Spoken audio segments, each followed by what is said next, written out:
عندنا يعويد لحال او تفرح اذا صارت باع 4 كيلة. انا ابوك يتباس ما نلغي الناس يعني ما لهم فلوس.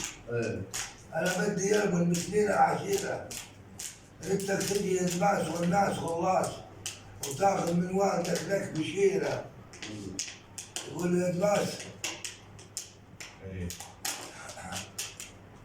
انا ابوك يتباس امشي معه بطحن اطمن الراس واخذ ناحك شوي واترك كثيره. نسيتها والله ابوك.